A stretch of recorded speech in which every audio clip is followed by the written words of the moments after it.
देश हमें देता है सब कुछ, हम भी तो कुछ देना सीखें। देश हमें देता है सब कुछ, हम भी तो कुछ देना सीखें।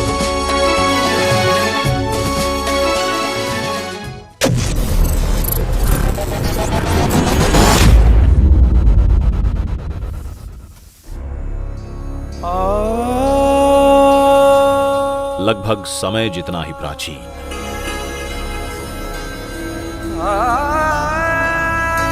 सूर्य जितना ही तेजस्वी और आकाश जितना ही विशाल, हमारे भारत देश का इतिहास।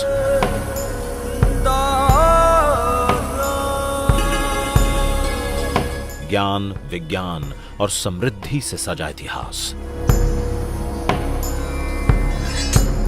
शौर्य, आध्यात्म और कलाकारी से छलकता इतिहास।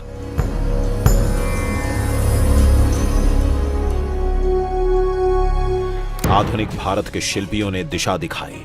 उनके एक एक कदम के साथ देश ने एक छलांग लगाई। सवेरों का देश जिसे कहते थे, वही पहले प्रयास में मंगल तक पहुंचा। मेक इन इंडिया, इन 3 शब्दों ने दुनिया में हमारा नाम किया ऊंचा। आज हर घर में बिजली है, हर हाथ में मोबाइल फोन है, हर जेब में डिजिटल पहचान, हर खाते में डायरेक्ट बेनिफिट, हर रसोई में स्वच्छ ईंधन और हर आवास में इज्जत घर है। भारत भारत भारत भारत, स्वच्छता और योग नए भारत के संस्कार हैं। भारत भारत भारत, वसुधैव कुटुंबकम, पूरा विश्व हमारा परिवार है। अंग्रेज कहकर गए थे, हमारे जाने के बाद देश तुम्हारा बिखर जाएगा। नहीं सोचा था उन्होंने कि भारत विश्व के सबसे विशाल लोकतंत्र के रूप में निखर जाएगा। आज भारत एक है, अखंड है और सबसे तेजी से आगे बढ़ती अर्थव्यवस्था है।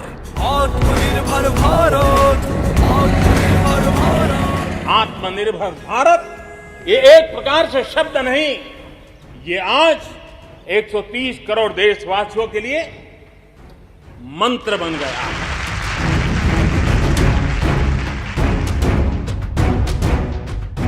आइए मनाते हैं स्वतंत्रता, एकता, विकास और लोकतंत्र के 75 साल।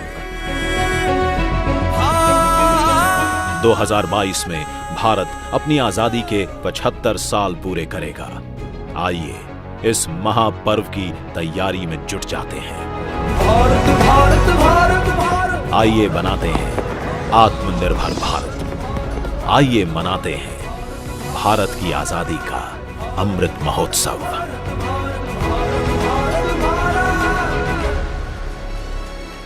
सूरज हमें रोशनी देता, हवा नया जीवन देती है।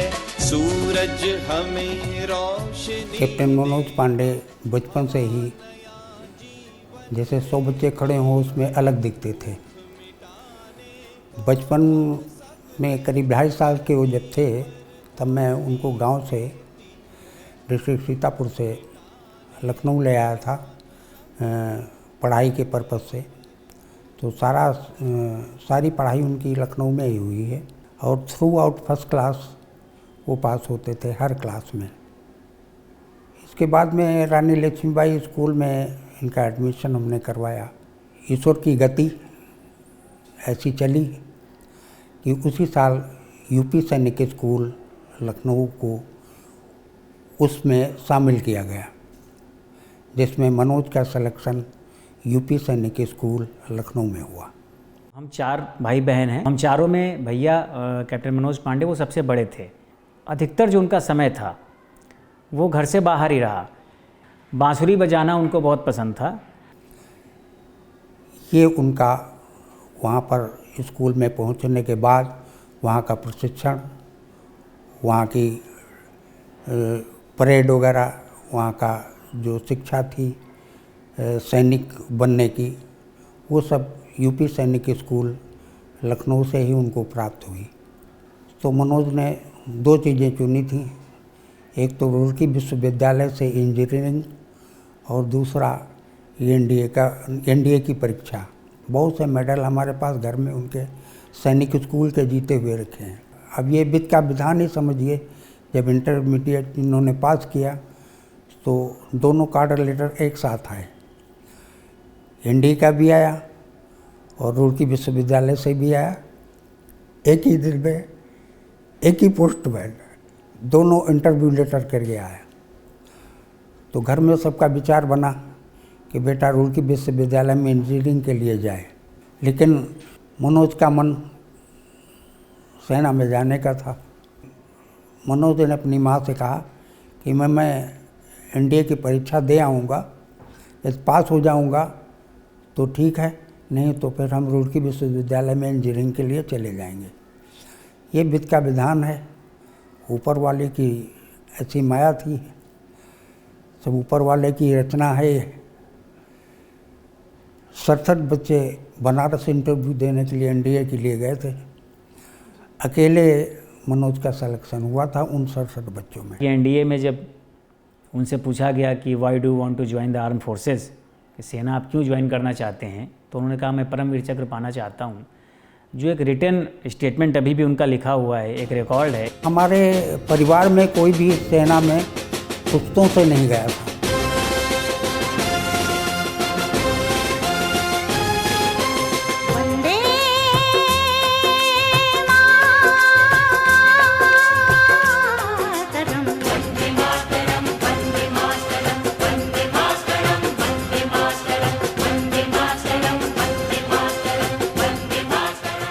सियाचिन बॉर्डर से लौट करके छुट्टी पर घर आए थे फरवरी 99 में। अब इनको 2 साल के लिए पीस पर पूना जाना था। आधी बटालियन इनकी जा चुकी थी। लेह पहुंचने के बाद जब यहाँ से लखनऊ से लेह हवाई अड्डे पर उतरे, वहाँ पर इनको ज्ञात हुआ कि आतंकवादियों ने यहाँ पर जो श्रीनगर से एक लेह सड़क जाती है जो एकमात्र सड़क है, उसको बंद करने की व्यवस्था पाकिस्तान की थी। इसको बंद कर दिया जाएगा तो सेना का जो मटेरियल है वो श्रीनगर से लेह नहीं जा पाएगा। जब आप जाएंगे जम्मू कश्मीर में द्रास क्षेत्र में जाएंगे तो द्रास आप जाते हैं श्रीनगर से होते हुए, तो द्रास के आगे कारगिल है और कारगिल से ही रास्ता कट हुआ है बटालिक क्षेत्र का। बटालिक का जो क्षेत्र है वो बहुत दुर्गम है, तो उस क्षेत्र में युद्ध करना अपने आप में एक बहुत दुर्गम कार्य था, क्योंकि वहाँ पर इनके सामने कई चैलेंजेस थे। 5 मई से मनोज ने उस मुहिम में हिस्सा लिया। बराबर उन्होंने जब्बार टॉप फतेह करते हुए आगे बढ़े। ये जहाँ पर बटालिक सेक्टर में खालूबाड़ चोटी है, यहाँ पर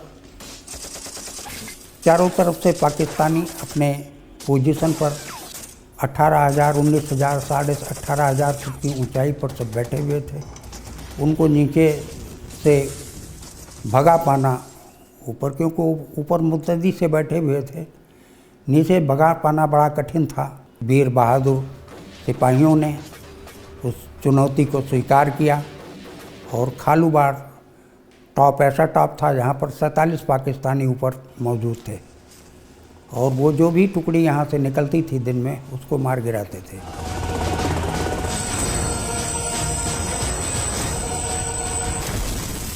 उस मुहिम को फतेह करने के लिए मनोज ने बहुत शारीरिक कष्ट उठाया।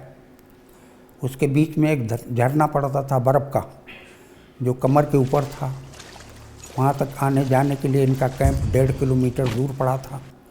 वहाँ से रात में गोला बारूद लाना, वहाँ पर इकट्ठा करना और इकट्ठा करके और फिर उस तैयारी में मुहिम पर जाना एक कठिन काम था, जिसके लिए इन्होंने भोजन को त्याग दिया था। भोजन की जगह पर टेबलेट लेते थे भूख मारने वाली। रात में गोला बारूद ढोते थे और दिन में एक पत्थर की ओट में नीचे जगह बना करके इनकी टुकड़ी रहती थी। दिन में बाहर नहीं निकलते थे। और रात में इनको ये तय करना था कि ये देखते थे कि कहाँ कहाँ से अटैक हमारे ऊपर हो रहा है, फिर ये उसकी पूरी स्ट्रेटजी बनाते थे। उस मुहिम को 1 हफ्ते तक इंतज़ार करने के बाद 2 जुलाई की रात में शाम को चढ़ाई इन्होंने चालू करी और 3 जुलाई को सवेरे पहला बंकर जा कर के नष्ट किया। 9 बजे दूसरा बंकर नष्ट किया, 11 बजे तीसरा बंकर नष्ट किया और तीसरे बंकर को नष्ट करके जब ऊपर निकले तो चौथे बंकर से गोली निकली और इन्हीं के सर में लगी, क्योंकि इनका हेलमेट गिर गया था चढ़ाई करते हुए। 17-18 हज़ार फुट ऊंचाई चढ़ाई थी, बिल्कुल सपाट चढ़ाई थी, चढ़ना असंभव था। जो देखता था वो कहता था कि ये कैसे संभव हुआ। तो ये सिर्फ भारतीय सैनिकों का जज्बा, जुनून और इनके अंदर का साहस था, जो था इनके अंदर राष्ट्र के प्रति जो प्रेम था, उसने इसको किया है, अदरवाइज़ ये संभव नहीं था।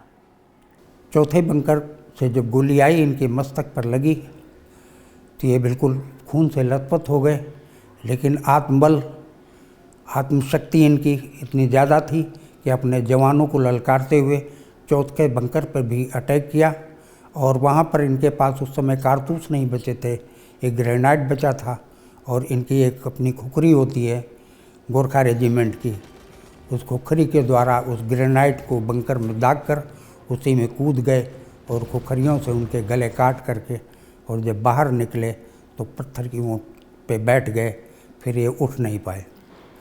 विधानसभा में एक पुस्तक आई थी, डॉक्टरों के रिसर्च की एक पुस्तक है, उसमें ये लिखा है कि मनोज की ब्लीडिंग बंद हो जाती तो मनोज बच सकते थे, लेकिन ऐसा संभव नहीं था। वहाँ पानी के तरीके से गोली बरस रही थी। नंबर ऑफ कैजुअल्टीज़ जो कारगिल में हुई है वो 527 हुई है। 527 ऑफिसर्स की वहाँ पर डेथ हुई है, ऑफिसर जवान मिला करके। दूसरे दिन 4 जुलाई को उनकी बॉडी ऊपर से उतारी जा सकी। इनके जो आखिरी शब्द थे वो थे ना छोड़नू। इन्होंने अपने सैनिकों से कहा कि छोड़ना मत किसी को, ना छोड़नू, जो गोरखा में इनका शब्द होता है। अंतिम गोली लगने के बाद भी जो व्यक्ति अब ये लगभग मान चुका है कि मेरा जीवन अब आगे संभव नहीं है, उसके बाद भी जिसके अंदर इतना साहस है कि उसको और कुछ याद नहीं आ रहा, खाली उसके दिमाग में ये है कि उनको छोड़ना नहीं किसी को, तो आप समझ सकते हैं कि कितना साहस और जुनून और कितना जज्बा राष्ट्र के प्रति उनके अंदर रहा होगा।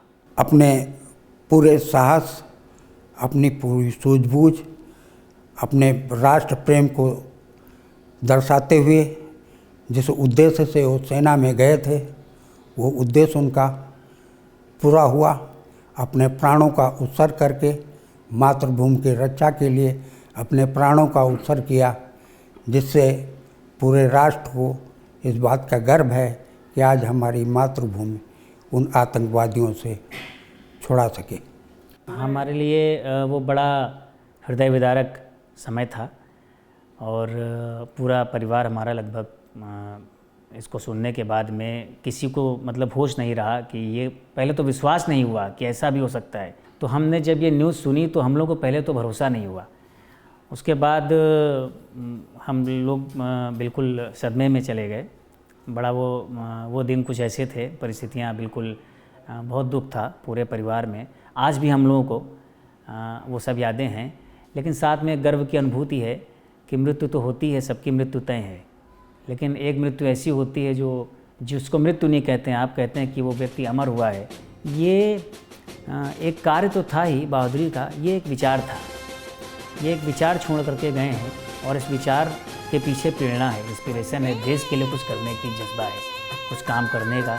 मेरा संदेश ये है कि जिस भी फील्ड में रहें तो उस तरह की सक्रियता और उस तरह का जज्बा यदि आप राष्ट्र के प्रति रखेंगे तो जहाँ भी आप कार्य कर रहे हैं आप हमेशा ईमानदारी से करेंगे और समर्पण के भाव से अगर काम करेंगे देश के लिए। अगर आप ये मानेंगे हम जो भी हम कर रहे हैं, अगर हम ये मान के चलेंगे कि इससे हमारे राष्ट्र की उन्नति होनी चाहिए, तो सेना में भी आप कर सकते हैं, सेना के बाहर भी कर सकते हैं। मातृभूमि से बढ़कर कोई सेवा नहीं है और मातृभूमि की सेवा के लिए यदि हमने भारतवर्ष की धरती पर जन्म लिया है तो हमारा ये कर्तव्य बनता है कि हम अपने मातृभूमि की सेवा के लिए अपना सर्वोच्च बलिदान दें, जिससे हमारा राष्ट्र सुरक्षित रहे, हमारा देश सुरक्षित रहे और हमारी जनता सुरक्षित रहे। ये हर आदमी के मन में एक भावना होनी चाहिए।